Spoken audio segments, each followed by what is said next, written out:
Welcome back to the Mountain Morning Show, everybody. If you know me, you know I absolutely love animals. I mean, we were talking earlier to Swanner, and I was saying how much I love arachnids. And right now, we're going to figure out how beneficial pets are to the elderly.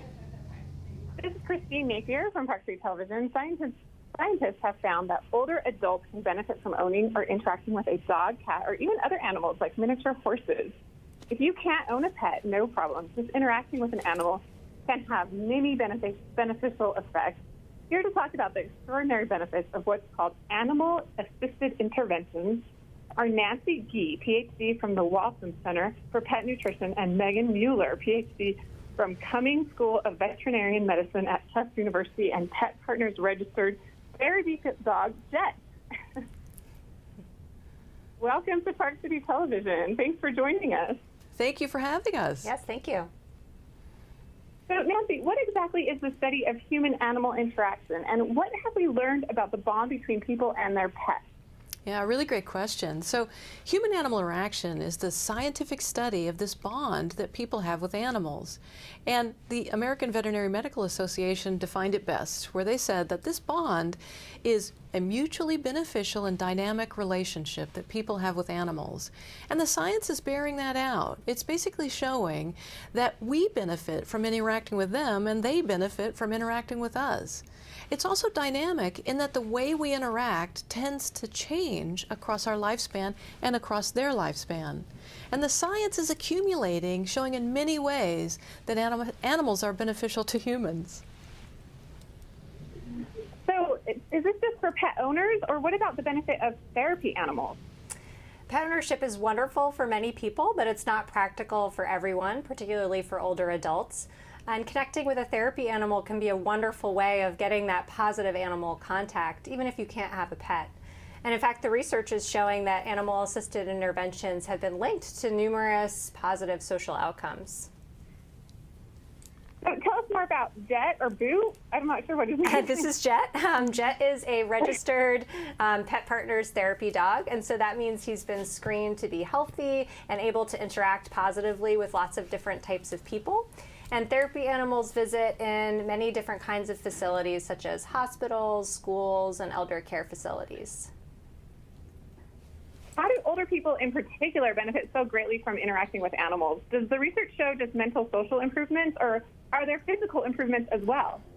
Yeah, great question. So in my role as the research manager for human-animal interaction at the Waltham Center for Pet Nutrition, which is a subsidiary of Mars Pet Care, I get the opportunity to collaborate with researchers around the world examining topics just like this. And so what we know about older adults, for example, is that they're at an increased risk of social isolation and loneliness, which we know negatively impacts emotional health and physical health, and it puts them at an increased risk of mortality and depression. And what we're seeing in the research is that animals, and particularly interacting with animals, are likely to have a beneficial effect in addressing those issues. What we're also seeing, aside from that topic, is effects on cardiovascular disease. In fact, the American Heart Association reviewed the research and issued a statement basically showing or stating that people who own pets are likely to be at a decreased risk of cardiovascular disease. And this is particularly true for those who own dogs. We've also seen that interacting with a dog decreases their risk for depression. One study showed that it reduced their rate of falls and their rate of hospitalizations. So we're really seeing that animals could play a particularly important role for older adults. And these animals, it's not just dogs and cats. There's also other animals that help as well. I mean, like fish and lizards are more the fuzzy kind. Absolutely. Although dogs are the most common therapy animal, we also have therapy cats, guinea pigs, rabbits, llamas, and miniature horses, just to name a few. Oh, that's really cool. I love it.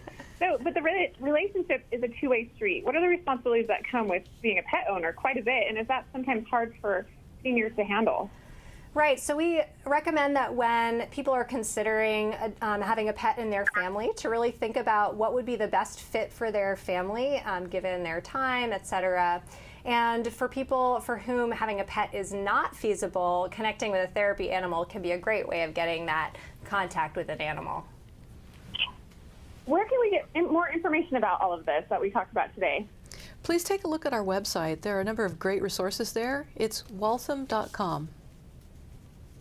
Perfect. Well, thank you so much for joining us. It's been a great conversation, and we've learned quite a bit. Well, thank you for Thank you. having us. Again, thanks, Nancy, Megan, and of course, we can't forget Jess. He says thank you.